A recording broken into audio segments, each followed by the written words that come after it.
You're listening to Soap Dirt, the latest in television entertainment news.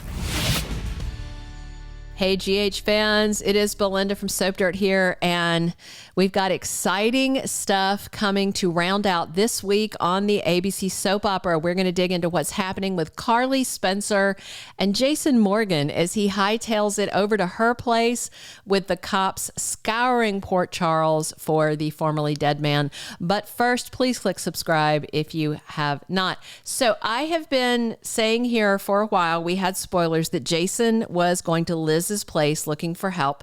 And now, this is interesting, it seems that that was part of the original plot that the old writers penned for Jason that have now been tossed out. I didn't know which part of it was, but yeah, the spoiler's been around a little longer, so it makes sense. It was part of the old concept for his return that has now been rejected. This was the arc that they wrote that allegedly got them fired and replaced. So if you notice, we are still seeing Dan and Chris on the credits. That's because some of their writing is still playing out. We've got a Frankenstein hodgepodge of writers right now. Their stuff's in other storylines. Meanwhile, if you look, you will see Elizabeth Corte in the credits. She is writing Jason's story. Steve Burton confirmed it. He said a few weeks ago that he's known Corte a long time, and he was excited about what she wrote. We are still waiting on credits to see that Patrick Mulcahy is on board. Maybe he started after her. We'll find out. Corte has been on the show for years, but finally got elevated to the co-head writer position. So that's why the Liz and Jason spoiler got scrapped and replaced. Fine. That's fine. And if you wondered at all if Jason and Carly were going to be reunited, the way they have taken this storyline away from Elizabeth over to Carly seems to add fuel to that fire. Jason shot. He needs medical attention, and Spinelli flipped over on Stone Cold and showed the video to Jagger Cates to get Maxie out of handcuffs because he loves her, and he thinks Jason has turned traitor and tried to kill Sonny Corinthos. I thought it was either interesting or odd that Jagger didn't even blink when he saw Jason on the footage. Jason is presumed dead. I assume John Cates would know that already. I mean, he's completely current on Sonny's criminal enterprise, so he would definitely know that Sonny's pet enforcer died in Greece 2 years ago.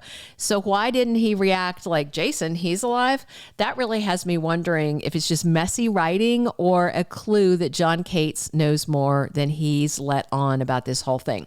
So wounded Jason shows up at Carly's house on Friday the 8th.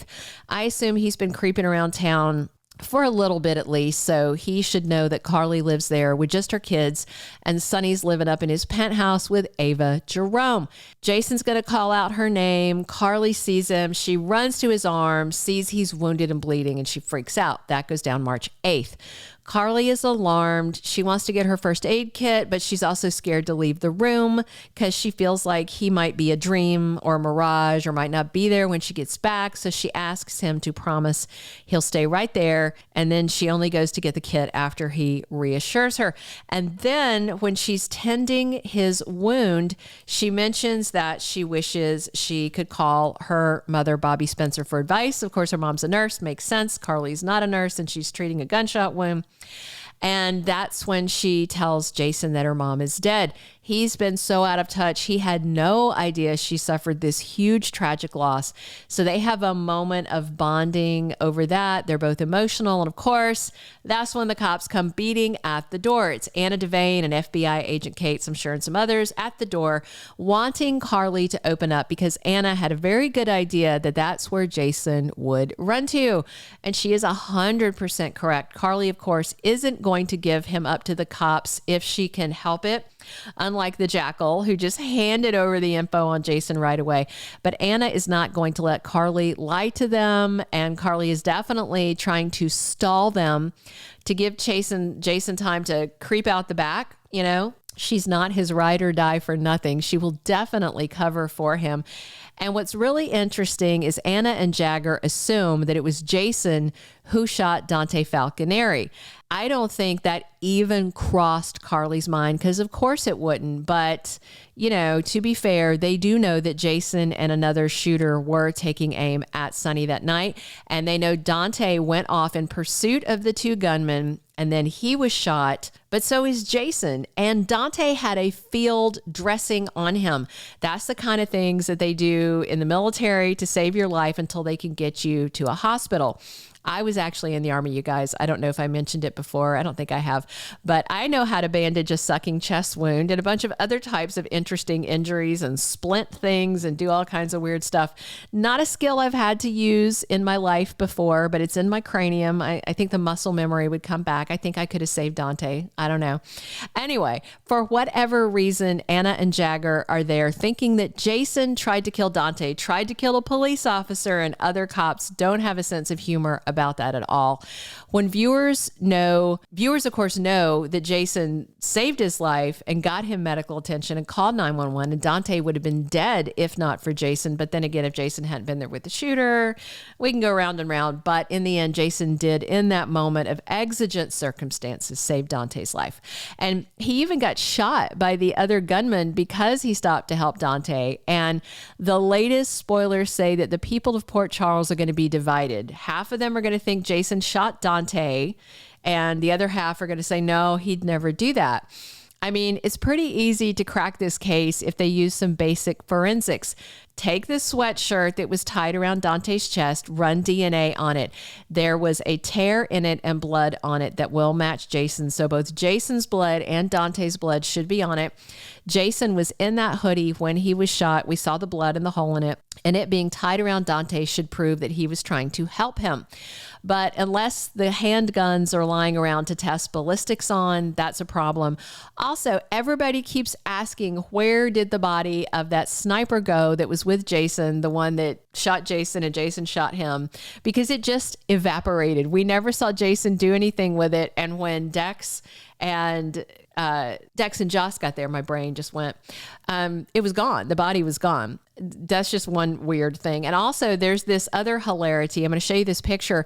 Dr. Portia Robinson was listening to Dante's chest in the trauma room through a stethoscope that was not in her ears. She must have some amazing hearing if she didn't need the stethoscope in her ears. They're just being sloppy. I guess they think that we're so focused on Jason being back, maybe we won't notice bad filming and continuity errors. Oh, well. The bottom line is the old writers had Jason running to Liz for help. That makes sense because she's a nurse. But the new writers have Jason running to Carly, which makes sense if he's going to break up her and his twin, Drew, who is turning into the more evil twin by the day. Those are all the spoilers we have. We do know that Jason Morgan does end up arrested. We've seen him posing for his mugshot, but I don't know if he gets away from Carly's before Anna and Jagger bust in and they catch him later, or if he's too wounded to move to get away and they grab him there. I think it's probably going to go that way because the clothing he's in for the mugshot is the same that he was in when he was shot and on the pier and at Carly's house. Wait to see big Friday action ahead on General Hospital. Please drop your comments. Definitely click subscribe and come back soon. And as always, it's Belinda from Soap Dirt. Thank you for being a loyal listener. Follow us wherever you get your podcast because you don't want to miss the next episode. Soap Dirt is on all the major podcast platforms, including Apple Podcast, Spotify, iHeartRadio, and more.